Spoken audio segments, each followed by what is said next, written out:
It's been a busy couple months. Welcome back to the layout, everyone. On the last layout update, I went over the newly built tables and expansion plans. Before continuing with the new expansion, I decided to move forward with building Parkdale East. Let's get you up to speed with some of the new additions to the area. My plans to finally add a scrapyard are well underway. I leveled the area using some leftover track bed foam, cut each piece, and glued them into place. I have plans to close the lot in with a corrugated fence, which is characteristic of most scrapyards. Next step is to get the fence installed, then lay the scenery. The lot will be loosely modeled after Canada Iron and Metal Company Limited, which is actually located at the intersection of Jane and Dundas in West Toronto.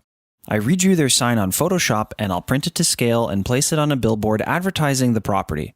Here's the final render as a JPEG. I also built a new wood storage shed from Interaction Enterprises.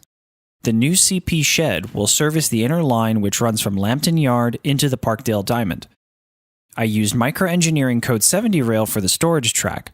I also added a small lamp to illuminate the single vehicle parking spot next to the shed. This was actually the first time I tried using the Woodland Scenics Just Plug lighting system. The system really does simplify the process of installing LEDs.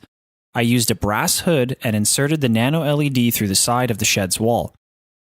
Although the orange color is a bit darker than a fluorescent orange, it still has a great look and adds to the scene. I added a red flashing LED to the stop sign at the end of the road. The little casing that holds the LED on top of the stop sign is actually a locomotive ditch light housing painted yellow. The wires are hidden and run straight down the pole and into the table.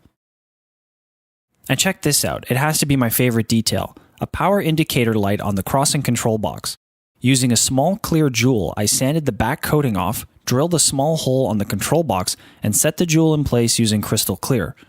The control box was already hollow and I inserted a nano LED inside, did a little weathering, and it was glued in place. Let's go under the table and I'll show you how I hooked up the new Just Plug lighting system.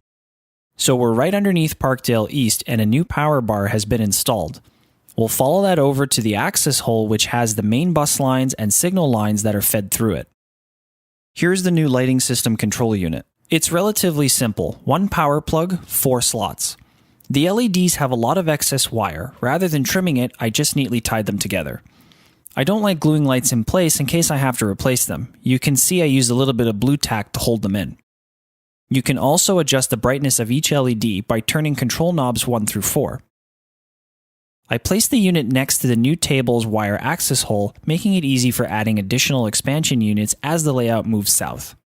Let's go back up top. I'll dim the overhead lights so you can see the full effect of the newly installed LEDs and street lamps.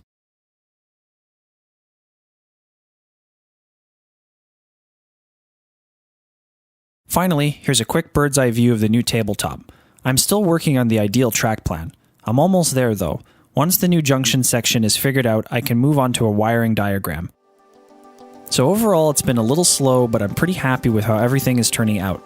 Hopefully in the next couple of weeks, I'll have the rest of the scrapyard just about done and a final track plan and wiring plan in place. Also, don't forget to visit Etobicoke Central Railways on Instagram. I try and post photos and videos on the profile daily. Be sure to subscribe for the very latest, and I'll see you next time.